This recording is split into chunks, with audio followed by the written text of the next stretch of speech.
नमस्कार दोस्तों, एक्यूप्रेशर चिकित्सा के डायग्नोज कोर्स वीडियो नंबर 6 में आज हम चर्चा करेंगे फ्रंट शू पॉइंट की। फ्रंट शू पॉइंट वह होते हैं दोस्तों जो सामने वाले, बिल्कुल सामने के क्षेत्र में फ्रंट शू, और जो बैक में होते हैं उसे बैक शू पॉइंट बोलते हैं, जिसमें LU1 जो कि लंग्स का फ्रंट शू पॉइंट कहलाता है, जिसमें सबसे ऊपर आपको दिखाई दे रहा है, यह LU1 लंग्स का है। और CV17 नंबर जो कि पेरिकार्डियम का होता है, जो कि फोर्थ रिब्स के बिल्कुल मध्य होता है, यानी सेंट्रल एरिया में CV17 पेरिकार्डियम की कोई भी तकलीफ में इस बिंदु को उत्प्रेरित करके रोगों का, पेरिकार्डियम से संबंधित रोग का निदान किया जा सकता है।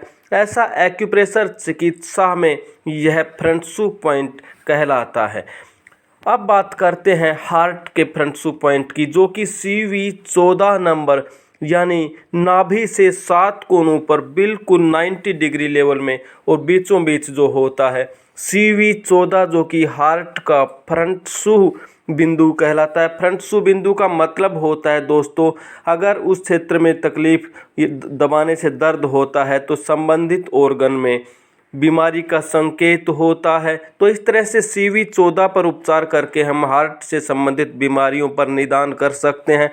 अब बात करते हैं लीवर के 14 नंबर बिंदु, जो कि लीवर से संबंधित रोगों में इस बिंदु को उत्प्रेरित करके लीवर से संबंधित बीमारियों को सिंगल पॉइंट ट्रीटमेंट के आधार पे हम लीवर से संबंधित बीमारियों पर विजय पा सकते हैं एक्यूप्रेशर चिकित्सा सिद्धांत के अनुसार। और अब बात करते हैं आगे गोल ब्लैडर के 24 नंबर बिंदु की, जो कि गोल ब्लैडर का महत्वपूर्ण बिंदु है। गोल ब्लैडर की कोई भी तकलीफ में GB24 बिंदु को उत्प्रेरित किया जाता है फ्रंट शू के आधार पर। फ्रंट शू यानी अलार्म का बिंदु भी कहलाता है कि अगर संबंधित ऑर्गन में कोई बीमारी आई है तो हम GB24 को दबा करके देख सकते हैं। अगर यहाँ पर पेन आता है तो हम इसे गोल ब्लैडर की तकलीफ मानेंगे ट्रेडिशनल चाइनीज मेडिसिन के आधार पर। अब बात करते हैं GB25 की,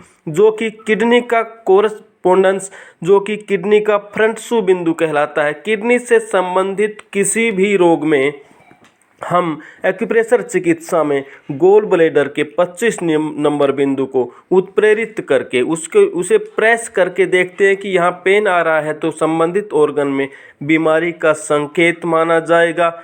और अब बात करते हैं स्टमक की, जो कि CV12 जो कि कंसप्शन वसल्स का 12 नंबर बिंदु होता है। अगर यहाँ पर दबाने से पेन आता है तो हम पेट के रोग की पहचान कर सकते हैं TCM के आधार पर, जो कि नाभि से 4 कोण ऊपर होता है। तो इस तरह से हम फ्रंट शू बिंदुओं पर उपचार करके बीमारियों को ठीक कर सकते हैं। और अब बात करते हैं लीवर के 13 नंबर बिंदु की, जो कि स्प्लीन का फ्रंट शू बिंदु कहलाता है, जो कि 11th रिब्स के ऊपर होता है। और इस बिंदु पर अगर पेन आता है तो स्प्लीन की बीमारी माना जाएगा TCM के अनुसार। तो अगर स्प्लीन से संबंधित रोगों में LV13 पर उपचार किया जाए तो हम सिंगल पॉइंट के आधार पर, फ्रंट शू के आधार पर इस बीमारी को ठीक करने के लिए रोजाना इस बिंदु को हम उत्प्रेरित करके स्प्लीन रोगों को ठीक कर सकते हैं। अब बात करते हैं ST25 बिंदु, जो कि नाभि से 3 अंगुल बाहर की तरफ होता है।